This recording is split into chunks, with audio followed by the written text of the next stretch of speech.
الحمد لله رب العالمين والصلاة والسلام على رسوله محمد وآله وأصحابه أجمعين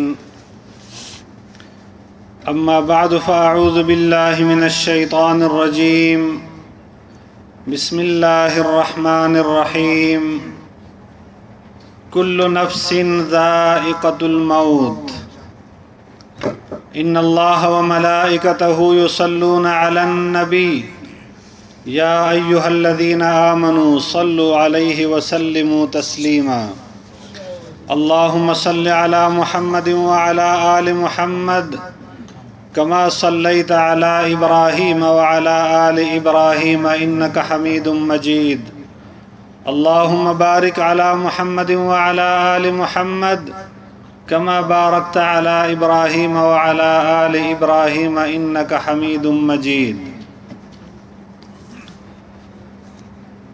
دوستو اور بزرگوں، سب سے پہلے تو میں دعا کرتا ہوں کہ اللہ جزائے خیر دے ان لوگوں کو جو اس طرح کی محفلیں منعقد کرنے کی کوشش کرتے ہیں۔ اللہ ان کے سعی کو قبول و مقبول فرمائے اور ہمیں توفیق دے اس طرح کی مجلسوں کو اٹینڈ کرنے کی، اس میں حاضری دینے کی۔ مشہور ایک حدیث نبی کریم صلی اللہ علیہ وسلم نے فرمایا کہ اللہ کے ایسے فرشتے ہیں کہ جو زمین میں گھومتے ہیں، پھر اللہ جل شانہ کے پاس جا کر اللہ جل شانہ ان سے پوچھتا ہے کہ اے فرشتوں تم کہاں گئے تھے؟ فرشتے جواب دیتے ہیں کہ یا اللہ ہم زمین میں گھوم رہے تھے، کچھ لوگ تھے جو جمع ہوئے تھے اور وہ آپ اور آپ کے پیغمبر کی بات کر رہے تھے، تو ہم بھی وہاں سننے کے لیے بیٹھ گئے۔ اللہ جل شانہ پوچھتا ہے کہ وہ لوگ کیا مانگ رہے تھے؟ فرشتے کہتے ہیں کہ یا اللہ وہ آپ کی رضا اور جنت مانگ رہے تھے۔ اللہ فرماتے ہیں ان کو بتا دو کہ جنت تمہارے لیے واجب ہو گئی۔ پھر اللہ فرماتے ہیں کہ فرشتوں وہ کس چیز سے پناہ مانگ رہے تھے؟ فرشتے کہتے ہیں کہ یا اللہ وہ جہنم سے اور آپ کی غضب سے پناہ مانگ رہے تھے۔ اللہ جواب میں فرماتا ہے کہ ان کو بتا دو کہ تمہیں جہنم سے آزادی مل گئی۔ اس وقت فرشتے ایک اور سوال کرتے ہیں کہ یا اللہ کچھ لوگ تو خاص طور اس محفل کو اٹینڈ کرنے کے لیے موجود تھے، مگر ایک بندہ ایسے تھا کہ جو راہ گزر تھا، جو وہاں سے گزر رہا تھا، اس نے جب دیکھا تو تماشائی بن کر وہاں ان کے لیے کھڑا رہا کچھ دیر۔ یا اللہ اس کا کیا ہوگا؟ اللہ فرماتے ہیں اس کو بھی یہی کچھ ملے گا، جنت اور میری رضا اور جہنم سے آزادی۔ دوستو یہ محفل، یہ مجالس اتنے قیمتی ہوتے ہیں، یہ آپ کا ایک ایک لمحہ بہت قیمتی ہے۔ اللہ ہم سب کو قبولیت اور مقبولیت عطا فرمائے۔ بات شروع کرنے سے پہلے میں یہ پوچھنا چاہوں گا کہ کتنی دیر آپ میں سننے کی طاقت ہے؟ ہاں دن تو گزر گیا، دن تو اگلا دن، ہاں پوری رات۔ جزاک اللہ خیر۔ اس لیے کہ اللہ کے فضل و کرم سے مجھے کوئی مسئلہ نہیں ہے، میں پوری رات بول سکتا ہوں، بس آپ میں سننے کی ہمت ہو۔ آیت کریمہ میں نے تلاوت فرمائی کل نفس ذائقۃ الموت۔ اللہ نے فرمایا ہر کسی نے مرنا ہے، ہر کسی نے موت کا ذائقہ چکھنا ہے۔ مجلس ربیع الاول کی ہے، نبی کریم صلی اللہ علیہ وسلم کی تعریف کی۔ موت کا اس سے کیا واسطہ، لیکن صبر کرنا ہے، آخر میں نتیجے پہ پہنچنا ہے۔ موت وہ حقیقت ہے کہ جس سے نہ انکار کیا جا سکتا ہے، نہ اس کو جھٹلایا جا سکتا ہے۔ انسان 4 مراحل سے گزرتا ہے۔ سب سے پہلے انسان عالم ارواح میں ہوتا ہے۔ عالم ارواح میں تمام انسانیت وہ پیدا ہو گئی، آدم علیہ السلام کی ذریت پیدا ہو گئی۔ نبی کریم صلی اللہ علیہ وسلم فرماتے ہیں کہ سرخ چیونٹیوں کی صورت میں تمام انسان پیدا ہو گئے۔ پھر اللہ نے ان انسانوں کو تعلیم دی، ان کو پڑھایا۔ وَإِذْ أَخَذَ رَبُّكَ مِن بَنِي آدم، اس آیت میں اللہ نے وعدہ، اللہ نے کیا پڑھایا؟ أَلَسْتُ بِرَبِّكُمْ، کیا میں تمہارا رب نہیں ہوں؟ سب نے کہا بلا، کیوں نہیں یا اللہ۔ پھر اس سبق کو یاد دہانی کے لیے، اس کو ریوائز کرنے کے لیے اللہ نے وَإِذْ أَخَذَ میثاق النبیین، دوسرا ایک میثاق لیا کہ یہ میرے منتخب بندے دنیا میں جائیں گے اور اس انسان کو یہ وعدہ یاد دلائیں گے کہ دیکھو آپ نے اللہ کے ساتھ یہ وعدہ کیا تھا۔ اس کے بعد دوسرا سٹیج آتا ہے کہ انسان عالم ارواح سے منتقل ہو جاتا ہے عالم دنیا میں۔ ابھی ہم عالم دنیا میں ہیں۔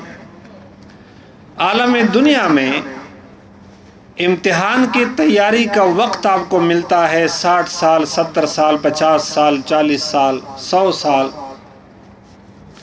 وہ امتحان ہے کہ اس کے بعد ہم نے امتحان کے حال میں جانا ہے، ایگزامینیشن ہال میں، اور ہمیں ایک پرچہ ملے گا جس میں صرف 3 سوال ہوں گے۔ آپ کی توجہ مجھے چاہیے، جب محفل میں کوئی بات ہوتی ہے تو آپس میں بات کرنا خلاف ادب ہے۔ اس امتحان ایگزامینیشن ہال میں ہمیں 3 سوال دیے جائیں گے۔ وہ سوال ایسے ہیں کہ اللہ اور اس کے رسول نے ہمیں بتا دیے ہیں۔ سوال بڑے لمبے ہیں، ان کا جواب بہت مختصر ہے۔ سوال اس زبان میں ہے جو زبان میں سمجھتا ہوں۔ سوال کا جواب بھی مجھے بتا دیا گیا ہے۔ اس جواب کو یاد کرنے کے لیے مجھے 60، 70، 80 سال کا ٹائم بھی دیا گیا ہے۔ دنیا کی یہ زندگی اس امتحان کی تیاری کا وقت ہوتا ہے، جس طرح ہمارا پری بورڈ ایگزام ہو جاتا ہے، یا ایگزام سے پہلے ہمیں ہفتہ، 2 ہفتے یا کچھ دن ٹائم ملتا ہے امتحان کی تیاری کے لیے۔ ابھی ہم اس دور سے گزر رہے ہیں۔ تیسرا مرحلہ ہوتا ہے کہ انسان عالم دنیا سے منتقل ہو جاتا ہے عالم برزخ میں۔ عالم برزخ وہ زندگی ہے جو عالم دنیا اور عالم آخرت کے درمیان کی زندگی ہے۔ عالم برزخ قبر کی زندگی ہے، جس کو عام طور سے، حالانکہ کسی کو قبر ملتا ہے، کسی کو نہیں ملتا۔ کوئی جانور کھا جاتا ہے، کوئی سمندر میں ڈوب جاتا ہے، کوئی ہوا کے پرندے کھا لیتا ہے۔ قبر شرط نہیں ہے۔ وہ جس طرح ہمارے پشتوں میں کہتے ہیں کہ موت حق ہے، قبر میں شک ہے۔ قبر ہر کسی کو نہیں ملتا، موت ہر کسی کو ملتا ہے۔ موت حق ہے، ہر کسی نے مرنا ہے اور ہر کسی نے ایک ہی مرتبہ مرنا ہے۔ یہ حقیقت ہے، اس میں کوئی دوسری رائے نہیں ہے۔ مرنے کے بعد عالم برزخ کا جو زمانہ شروع ہو جاتا ہے، اس میں سب سے پہلا ہمارا امتحان ہوتا ہے۔ اور نبی کریم صلی اللہ علیہ وسلم فرماتے ہیں کہ جب کسی کو قبر میں رکھ دیا جاتا ہے اور لوگ واپس ہونے لگتے ہیں، ان کے جوتوں کی آواز ابھی مردہ سن رہا ہوتا ہے کہ فرشتے آ جاتے ہیں۔ ان فرشتوں کا نام کیا ہے پتہ ہے؟ کیا نام ہے؟ منکر نکیر، یا نکیر منکر۔ وہ 2 فرشتے صرف 3 سوال کرتے ہیں۔ پہلا سوال ہوتا ہے من ربک، جواب کیا ہوگا؟ اللہ۔ سوال ہے 3 الفاظ، من رب کا، تیرا رب کون ہے؟ اتنا لمبا ایک سوال، لیکن جواب صرف ایک ہی لفظ ہے، اللہ۔ دوسرا سوال ہے ما دینک، ما دینو کا، 3 حروف، 3 الفاظ ہیں، 3 کلمات ہیں، جواب ہے الاسلام۔ یہ 2 سوال ہو گئے۔ تیسرا سوال آپ کو پریکٹیکل سوال پوچھا جاتا ہے۔ یہ تو تھیوری کے سوال تھے، پریکٹیکل سوال یہ پوچھا جاتا ہے کہ آپ کو ایک تصویر دکھائی جاتی ہے، یا حقیقی صورت جب ایمان کا درجہ یعنی ایک مومن ایمان کے اعلیٰ درجے پہ ہوتا ہے تو سامنے سے کھڑکی کھول دی جاتی ہے، اور اگر ہم جیسا گنہگار ہے تو پھر اس کو تصویر دکھائی جاتی ہے۔ سوال یہ ہوتا ہے ما تقول فی حق ھذا الرجل، اس بندے کے بارے میں کیا خیال ہے؟ جانتے ہو یہ کون ہے؟ جانتے ہو یہ کون ہے؟ جواب کیا ہے؟ محمد الرسول اللہ۔ جواب کیا ہے؟ محمد الرسول اللہ۔ کہنے میں تو یہ سوالات بہت آسان ہے، اللہ بھی مجھے یاد ہے، چھوٹے بچوں کو بھی یاد ہے، آپ کو یاد ہے نا اللہ کا نام؟ اسلام بھی مجھے یاد ہے، بہت آسان ہے۔ محمد بھی مجھے یاد ہے، بہت آسان ہے۔ مگر قبر میں کیا میں اس کا اہل ہوں گا کہ میں یہ تین الفاظ کہہ سکوں؟ اور آج مجھے کیسے پتہ چلے گا کہ کیا قبر میں ان سوالوں کا جواب مجھے آتا ہے یا نہیں؟ وعلیکم السلام۔ آج مجھے کیسے پتہ چلے گا کہ قبر میں ان سوالوں کے جواب مجھے آتے ہیں یا نہیں؟ سب سے پہلا سوال من ربک؟ جواب بہت آسان ہے، اللہ۔ بٹ ہو از اللہ؟ اللہ کون ہے؟ کیا میں اللہ پر ایمان لایا ہوں؟ کیا اللہ کی صفات کو میں نے پہچانا ہے؟ کیا اللہ کے حکم پہ میں نے زندگی گزاری ہے؟ کیا اللہ نے جو اوامر مجھے دیے ہیں اس کو اپنایا ہے؟ کیا اللہ نے جن چیزوں سے مجھے منع کیا ہے ان سے خود کو منع کیا ہے؟ اللہ کے ساتھ میرا تعلق کیا ہے؟ رشتہ کیا ہے؟ جس طرح اس دنیا میں آسان مثال ہے، اگر کوئی آپ کو کہے کہ اس طرح ایک آدمی تھا، ایک واسکٹ پہنتا ہے، چھوٹی چھوٹی داڑھی ہے، سر پہ ٹوپی رکھتا ہے، اس طرح محفل اٹینڈ کرتا ہے، اس کا کیا نام ہے؟ کون ہے؟ اگر آپ نے دیکھا ہے تو آپ فوراً پہچانو گے کہ ہاں وہ قاری صاحب ہیں۔ لیکن اگر آپ نے دیکھا نہیں، اس کو تعلق نہیں ہے، اس کی ایکٹیویٹی کا آپ کو پتہ نہیں ہے، تو کیسے پہچانو گے؟ اگر اس دنیا میں اللہ کی معرفت ہم نے حاصل کی ہے تو قبر میں یہ جواب بہت آسان ہے کہ اللہ ربی، اللہ میرا رب ہے۔ اگر اسلام کے احکامات، عقائد اور جو عبادات ہیں اس کو میں نے سیکھا ہے اور اسلام کے مطابق میں نے زندگی گزاری ہے، اللہ فرماتے ہیں ان الدین عند اللہ الاسلام ومن یبتغ غیر الاسلام دینا فلن یقبل منہ۔ اللہ کے ہاں دین کون سا ہے؟ اسلام، اور اسلام کے بغیر کوئی دین اللہ کے ہاں قبول نہیں ہے۔ اسلام کو میں نے پہچانا ہے یا نہیں؟ میری زندگی میں اسلام ہے یا نہیں؟ میرے زندگی کا پریکٹیکل نمونہ اسلامی ہے یا نہیں؟ جس سوال کا جواب میں دے سکتا ہوں۔ تیسرا سوال ما تقول فی حق ھذا الرجل، اس شخص کے بارے میں کیا کہتے ہو؟ اگر نبی کریم صلی اللہ علیہ وسلم کی شکل، اس کی سنت، اس کا ہر عمل میری زندگی میں ہے تو میں پہچان لوں گا کہ ہاں یہ تو وہی آدمی ہے جس پر میں ایمان لایا تھا، یہ تو وہی پیغمبر ہے جس کا میں امتی تھا، یہ تو وہی شخص ہے کہ جس کے بارے میں اللہ نے مجھے کہا تھا اطیعوا اللہ واطیعوا الرسول، میں پہچان لوں گا۔ لیکن اگر نہ تو میری شکل میرے پیغمبر کی طرح ہے، نہ تو میرا عمل میرے پیغمبر کی طرح ہے، نہ تو میرا لباس میرے پیغمبر کی طرح ہے، نہ تو میرا کھانا، میرا اٹھنا، میرا بیٹھنا، میرا سونا، میرا جاگنا، میری بات کرنا، میرا لینا، میرا دینا کچھ بھی پیغمبر کی طرح نہیں ہے، اس کا مطلب یہ ہے کہ میں نے پیغمبر کو پہچانا نہیں۔ اور پیغمبر کے ان اعمال کو کیا کہا جاتا ہے؟ کیا کہا جاتا ہے؟ جواب تو دو نا، پتہ نہیں ہے۔ سنت۔ سنت تین طرح کے ہیں۔ کتنے طرح کے؟ تین، قولی، عملی، سکوتی۔ ہم صرف دو کو لیتے ہیں، قولی اور عملی۔ پہلے تو یہ ہے کہ سنت کی تعریف کیا ہے۔ نبی کریم صلی اللہ علیہ وسلم نے جو کچھ کہا، جو کچھ کیا، اس کو سنت کہا جاتا ہے. جو کچھ کہا، جو کچھ کیا، ہر وہ کام جو نبی کریم صلی اللہ علیہ وسلم نے کیا ہے وہ یقیناً 100% اللہ کا حکم ہے. لیکن بہت سارے کام ایسے ہو سکتے ہیں جو اللہ کا حکم ہے مگر وہ اعمال صالحہ نہیں ہے، اس لیے کہ اللہ کا حکم اگر پیغمبر کے طریقے کے مطابق نہ ہو تو وہ عمل صالح نہیں ہے، وہ مردود ہے، وہ قبول نہیں ہے اللہ کے ہاں.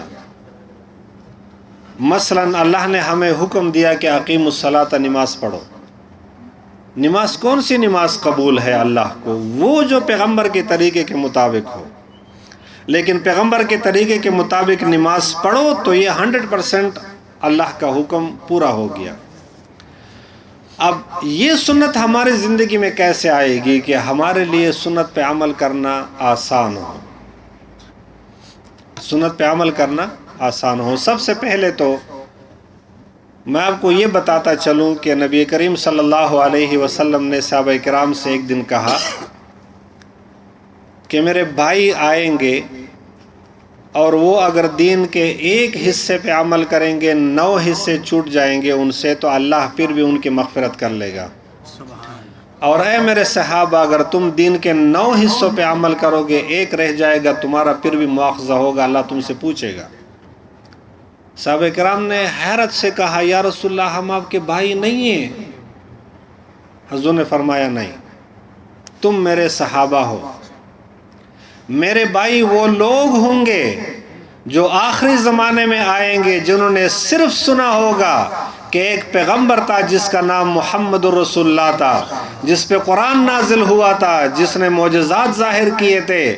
انہوں نے مجھے دیکھا نہیں، انہوں نے مجھے سنا نہیں، انہوں نے معجزات نہیں دیکھے، انہوں نے جبرائیل کو نہیں دیکھا، صرف میرے بارے میں سنا ہے اور مجھ پہ ایمان لائے ہیں اور میرے عمل کو اپنا عمل بنا رہے ہیں. وہ میرے بھائی ہیں. وہ لوگ کون ہیں؟ کون ہیں؟ میں اور تو، ہم لوگ. ہمارے ساتھ زیادہ سخت حساب نہیں ہوگا لیکن کچھ تو کرنا ہے نا، خالی ہاتھ تو نہیں جانا ہے. نبی کریم صلی اللہ علیہ وسلم نے فرمایا من احیا سنتی عند فساد امتی فلہ اجر 100 شہید. جب میرے امت میں ہر طرف فساد ہی فساد فتنہ ہوگا اس وقت اگر کوئی ایک شخص میرے سنت پہ عمل کرے گا تو اس کو 100 شہیدوں کے برابر ثواب ملے گا. ایک شہید کو کتنا ملتا ہے ہم تصور نہیں کر سکتے. شہید کو جب جنت میں اللہ پاک درجات دے گا، اس کو نعمتیں دے گا. آپ کو پتہ ہے کہ جنت میں کوئی بھی خواہش ایسی نہیں جو پوری نہ ہو، پتہ ہے نا؟ مانتے ہو نا؟ اچھا، لیکن ایک خواہش ایسی ہے کہ جو جنت میں بھی پوری نہیں ہوگی. وہ کیا ہے؟ کیا ہے وہ؟ شہید کہے گا کہ یا اللہ ایک دفعہ پھر مر جاؤں اور پھر وہ لطف اور وہ مزہ مجھے آیا اور دوبارہ مجھے یہ نعمتیں ملیں. لیکن مرنا صرف ایک ہی مرتبہ ہے، دوبارہ کس نے مرنا نہیں ہے. ہم شہید کو بہت یعنی گلوری ڈیتھ جس کو ہم کہتے ہیں، بہت مقدس موت، لیکن 100 مقدس موت 100 شہیدوں کا اجر مجھے صرف ایک سنت پہ ملتا ہے. اور سنت پہ عمل کرنا مشکل ہوتا ہے. مثلا میں کیسے سنت پہ عمل کروں؟ آج کی سوسائٹی میں، آج کی محفلوں میں، آج کے بڑے بڑے پروگراموں میں میں جاتا ہوں، اللہ کے فضل و کرم سے باہر کی دنیا میں جاتا ہوں، لیکن میری داڑھی ہوتی ہے، سر پہ ٹوپی ہوتی ہے، ٹھیک ہے، سیدھے سادھے کپڑے پہنے ہوتے ہیں. بہت سارے لوگ، بلکہ یہاں پہ دیکھا ہے کہ جب ہم لفٹ میں جاتے ہیں تو لوگ ٹہر جاتے ہیں کہ داڑھی والوں کے ساتھ لفٹ میں بھی نہیں جانا ہے، داڑھی والوں کے ساتھ ایک راستے پہ کوئی نہیں جائے گا.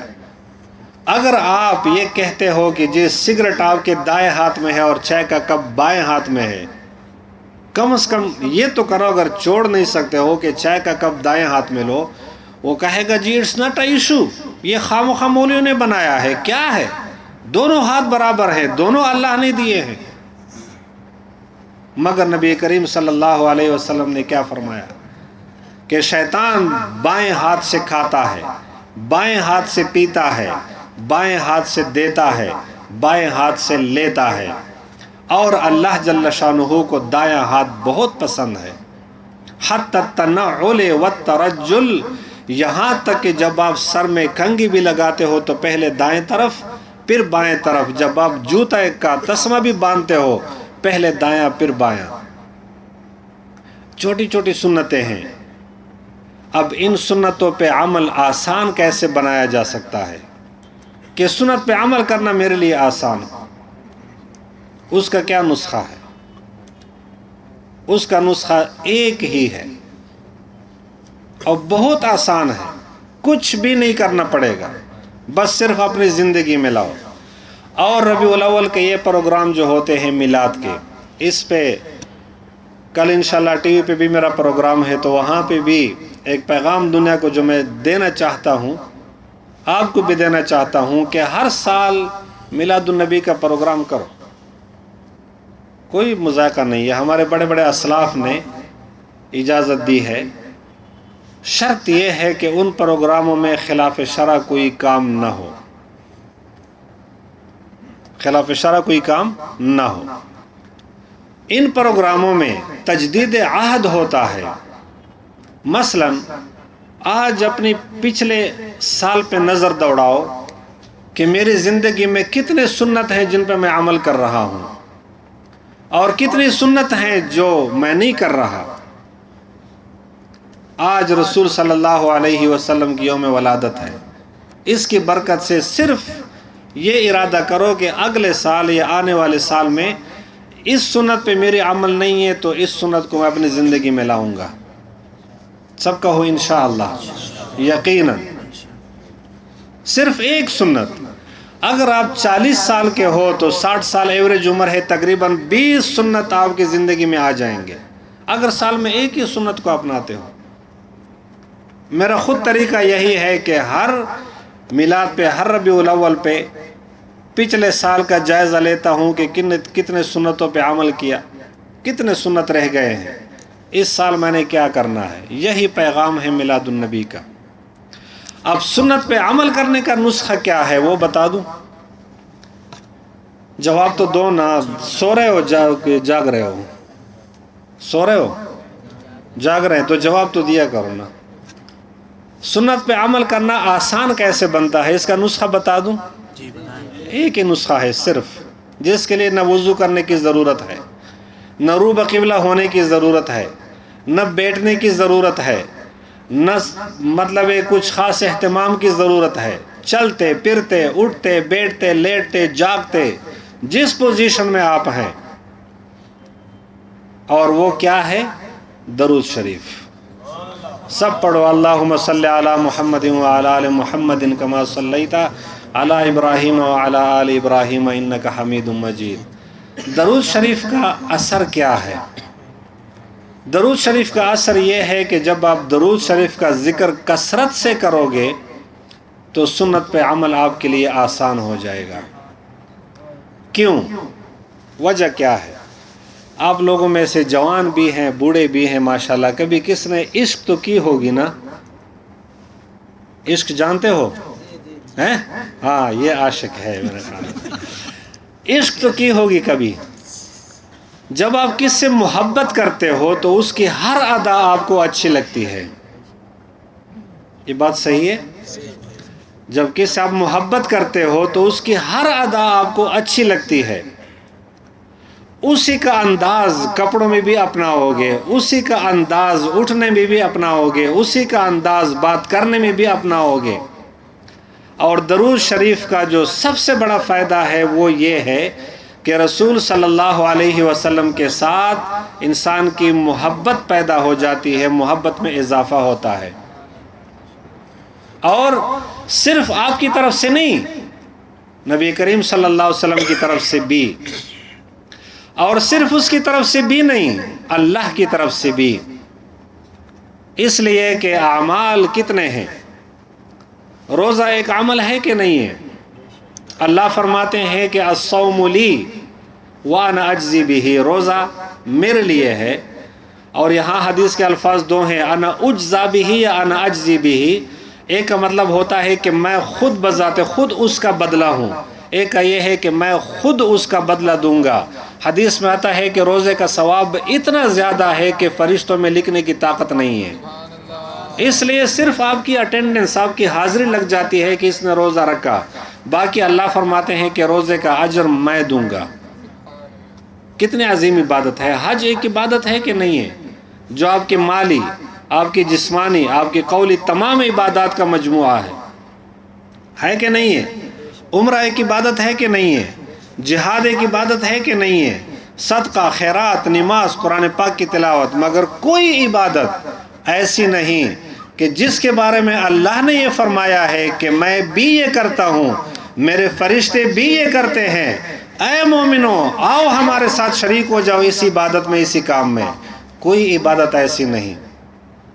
وہ کیا ہے؟ وہ صرف ایک عبادت ہے. وہ کیا ہے؟ ایک عبادت. ان اللہ و ملائکتہ یصلون علی النبی یا ایھا الذین آمنوا. کمان او مومنو آ جاؤ ہمارے ساتھ. صلو علیہ وسلموا تسلیما. اللہم صلی علی محمد وعلی آل محمد کما صلیت علی ابراہیم وعلی آل ابراہیم انک حمید مجید. وہ عبادت کے جو اللہ خود کرتا ہے، اور اللہ کے وہ مقرب فرشتے جبرائیل، عزرائیل، اسرافیل، میکائیل اور حملۃ العرش اور کرامن کاتبین جتنے بھی فرشتے ہیں، وہ نبی کریم صلی اللہ علیہ وسلم پہ درود بھیجتے ہیں. یہ ایک ہی عبادت ہے. پھر حضور نے فرمایا کہ من صلی علیہ مرتن، جو شخص مجھ پہ ایک مرتبہ درود پڑھتا ہے، صلی اللہ علیہ بہا عشرہ، اس کے بدلے میں اللہ 100 مرتبہ اس پہ رحمت نازل، 10 مرتبہ اس پہ رحمت نازل فرماتا ہے. پھر سوچنا یہ ہے کہ اللہ کی طرف سے ریوارڈ ملتا ہے نا، بدلہ کس کی طرف سے ملتا ہے؟ اللہ. تو اللہ پاک جب مجھے 10 دے گا نا تو اپنی شان کے مطابق دے گا، میری اوقات کے مطابق نہیں دے گا. تو پھر فرماتے ہیں کہ اللہ کتنا عظیم ہے، اتنا اللہ کتنا بڑا ہے. وہ اپنی بڑائی، اپنے عظمت کے مطابق 10 گنا دے گا، 10 رحمتیں نازل کرے گا. درود شریف ہر بیماری کا علاج ہے، ہر مشکل کا حل ہے. اور سب سے بڑا فائدہ کیا ہے کہ نبی کریم صلی اللہ علیہ وسلم کے ساتھ محبت میں اضافہ ہوتا ہے. اور اردو کا ایک شعر ہے کہ محبت کا تب مزہ ہے کہ ہوں دونوں بے قرار، دونوں طرف سے آگ برابر لگی ہوئی. رسول صلی اللہ علیہ وسلم نے خود فرمایا الحب من الجانبین والبغض ہاکذا. نفرت بھی دونوں طرف سے، جس سے تم نفرت کرتے ہو وہ شخص لازماً تم سے نفرت کرے گا، جس سے تم محبت کرتے ہو وہ لازماً تم سے محبت کرے گا. ہمارے عام سوسائٹی میں آپ نوجوانوں کے لیے ایک مزے کی بات میں بتاؤں کہ عاشق و معشوق میں پہلی محبت کس کی طرف سے ہوتی ہے؟ کس کی طرف سے ہوتی ہے؟ معشوق کی طرف سے. جو محبوب ہوتا ہے اس کی محبت کا جب ریفلیکشن دوسرے پہ پڑتا ہے تو وہ بہت زیادہ، کئی گنا زیادہ محبت میں مبتلا ہو جاتا ہے. یہ نہیں ہوتا کہ محبوب کے دل میں محبت نہیں ہے. اور جب محبوب بن جاتا ہے محمد رسول اللہ اور آپ اس کے عاشق بن جاتے ہو تو پھر اویس قرنی، حضرت بلال، مصعب بن عمیر اور 1,24,000 صحابہ اور عاشقان رسول ہمارے سامنے ہیں. خلاصہ کلام یہ کہ موت کے بعد ایک امتحان ہے. اس امتحان میں 3 سوال ہیں. ان سوالوں کا جواب تیار کرنا ہے، اور اس میں جو پریکٹیکل کویسچن ہے وہ زیادہ اہم، زیادہ امپورٹنٹ ہے، اور وہ ہے تیسرا سوال کہ ما تقول فی حق ھذا الرجل. اگر آج اس دنیا میں اس تیسرے سوال کے لیے ہم نے تیاری کر لی تو میرا دوسرا سوال آٹومیٹکلی حل ہو گیا، میرا پہلا سوال آٹومیٹکلی حل ہو گیا۔ اور جب ایک شخص قبر کا یہ مرحلہ، ان سوالوں کا مرحلہ پار کر جاتا ہے تو اس کو ہمیشہ ہمیشہ کی کامیابی مل جاتی ہے، اس کو ہمیشہ ہمیشہ کی زندگی مل جاتی ہے، اس کو ہمیشہ ہمیشہ کی نعمتیں مل جاتی ہیں، اور وہ پھر نبی کریم صلی اللہ علیہ وسلم کے ساتھ ان جنت الفردوس میں ہوگا۔ اللہ ہم سب کو نصیب فرمائے، اللہ ہم سب کو توفیق دے سنت پر عمل کرنے کی، اللہ ہم سب کو توفیق دے کہ ہمارا ہر وقت زبان پہ ذکر جاری رہے۔ آخر میں ایک بات، اب تک یہ تو نہیں ہے نا، ایک بات اور بھی کرنا چاہوں گا۔ نبی کریم صلی اللہ علیہ وسلم پہ درود ہم کیوں پڑھیں؟ کیوں اس کے سنت پہ عمل کریں؟ کیوں میری محبت اس کے ساتھ ہو؟ وجہ کیا ہے؟ وجہ کیا ہے؟ اس وجہ یہ ہے کہ نمبر 1، ایک تو وہ میرا پیغمبر ہے، میں اس پہ ایمان لایا ہوں۔ نمبر 2، اس پیغمبر نے میری خاطر کتنی تکلیفیں برداشت کی۔ نمبر 3، اس پیغمبر نے میرے لیے کتنے دعائیں کی۔ نمبر 4، اس پیغمبر کے مجھ پہ احسانات کتنے ہیں۔ اس لیے حق بنتا ہے کہ میں بھی کچھ تو کروں۔ مثلا نبی کریم صلی اللہ علیہ وسلم فرماتے ہیں کہ اللہ نے ہر پیغمبر کو زندگی میں ایک دعا کا اختیار دیا ہے کہ جو کچھ تم مانگتے ہو آپ کی ایک دعا قبول ہوگی، مانگو جو مانگنا ہے۔ آدم علیہ السلام نے دعا مانگی، ربنا ظلمنا انفسنا وان لم تغفر لنا وترحمنا لنکونن من الخاسرین، دعا قبول ہو گئی۔ نوح علیہ السلام نے کہا، یا رب لا تذر علی الارض من الکافرین دیارا، یا اللہ روئے زمین پر کسی بھی کافر کا گھر بھی نہ چھوڑ، طوفان آیا سارے غرق ہو گئے۔ موسیٰ علیہ السلام، یونس علیہ السلام، ابراہیم علیہ السلام نے کہا، یا اللہ میری اولاد میں سے آخری پیغمبر بھیج دے۔ لیکن جب نبی کریم صلی اللہ علیہ وسلم کی باری آ گئی تو آپ صلی اللہ علیہ وسلم کو اللہ نے اختیار دیا 3 دعاؤں کا کہ اے پیغمبر تو میرا خاص پیغمبر ہے، آپ کے پاس 3 آپشن ہیں، 3 دعائیں ہیں۔ ایک دعا قبول ہو گئی، دوسری بھی قبول ہو گئی، تیسری دعا میں اللہ نے کہا اے پیغمبر یہ دعا آپ کی قبول نہیں ہو سکتی۔ جو 2 دعائیں قبول ہو گئیں اس میں رسول صلی اللہ علیہ وسلم نے اپنی امت کے لیے دونوں دعائیں کی کہ یا اللہ میری امت کی مغفرت فرما اور مجھے شفاعت نصیب فرما، شفاعت کا حق دے دے، اختیار دے دے۔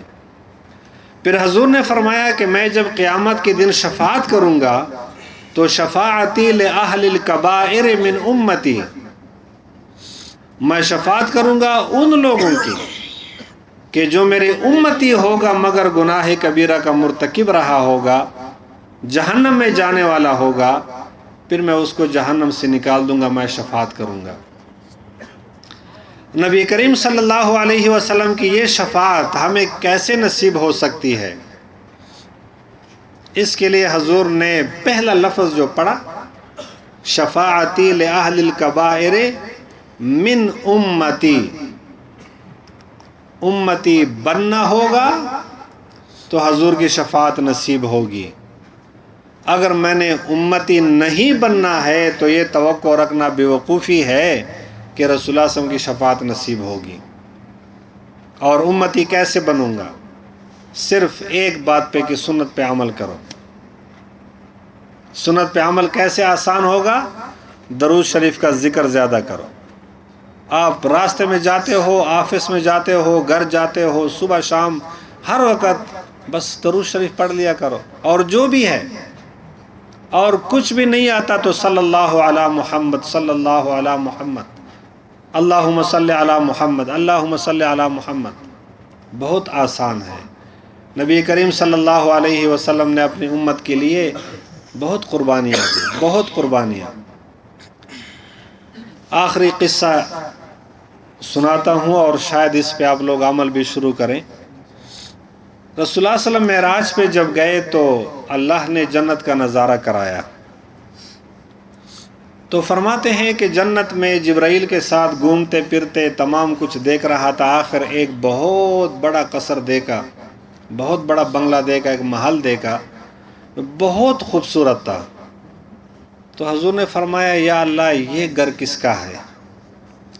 اللہ نے فرمایا لعبد من عبادی، یہ گھر میرے ایک بندے کے لیے ہے جو میرے بندوں میں سے ایک ہی بندہ ہے۔